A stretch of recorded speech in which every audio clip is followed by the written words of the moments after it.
I'm recording this about Parshat Reah, which begins Deuteronomy 11, verse 26.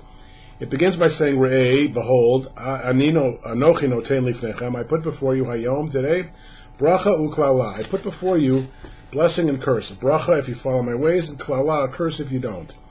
And that is one of the fundamental ideas of Judaism, the idea that God gives us a choice. Two roads, gives us the road of bracha, gives us the road of klala. It's ours to choose. Choice is one of the fundamental ideas. We call that bichira chafshit. And it's the root of the basis of Jewish theology and also of the halakhas we're about to experience. Because, as the great Rabbi Maimonides said, if we didn't have choice, what would be the point of the Torah? Why would the Torah have to say, don't murder, unless human beings had a choice? We don't believe that what we do during the day has been already predetermined, but rather it's our choice. And the Torah is going to say later, towards the end of Deuteronomy, B'charta b'chayim, choose life. God wants us to choose the right way, but we have a choice. Then, interestingly enough, it says that when you enter the land and you put all the tribes on the mountain of Gerizim and Evel, you should pronounce, and what does it say to pronounce? You should pronounce the blessing at Mount Gerizim and the curse at Mount Evel, to dramatize the idea that people have choice. Then the Torah goes on to talk about what's going to happen when the land gets settled.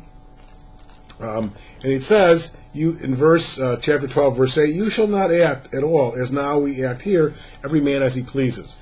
There's an expression in Judaism that every man makes Shabbos for himself.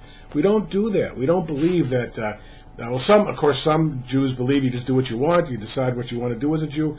But classically, Judaism didn't say that. We're a community of faithful believers in God's way, and we decide through the tradition what it is that we're supposed to do. Everyone doesn't do as he pleases, and everyone doesn't do what he wants and make Shabbos for himself.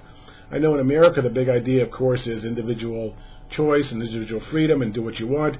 But classically, in terms of serving God, there was a communal idea that we decide together, based on our best understanding, what it is to serve God. How do we keep kosher, and how do we follow God in various ways? In fact, in terms of keeping kosher, Deuteronomy 14 in this parsha has the second main list of how to keep kosher other than Leviticus 11. In this one, it has very much the same rules about how do you determine if a mammal is kosher, a fish is kosher, a bird is kosher. It also says here, don't cook a kid in the mother's milk. There's 3 times it says that in the Torah, which is the prohibition about not eating cheeseburgers. It also says don't eat any blood. It says we don't want you to eat blood because blood has the stuff of life, and we don't want you to get too familiar with life. So if you want to read up on the laws of kashrut, you can read them in Deuteronomy 14. Now, Deuteronomy 13 has a very important passage. It talks about false prophets. It says even if somebody comes to you and can do all these fancy tricks and tells you to worship other gods, don't pay attention. Deuteronomy 13, verse 2. If there appears among you a prophet or dream diviner, and gives you a sign or portent saying, let us follow and worship another God, don't do it. God is testing you to see whether you really love Adonai Elohechem with all your heart and with all your soul. God is the only God. Adonai Elohechem is your God. God Adonai.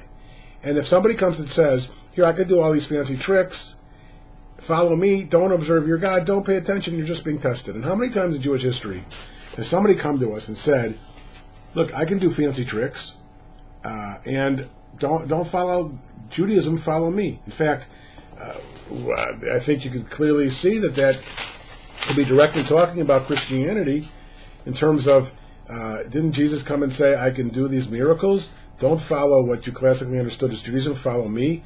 What is Deuteronomy 13 saying? Come, let us worship another God. Well, we don't believe God is a human being, and so we don't believe that we can worship Jesus. Of course, Christians do, that's fine. As long as they're decent human beings, that's all that God asks. But for Jews, it's not the way. And Deuteronomy 13 is another example, I think, clearly of showing that.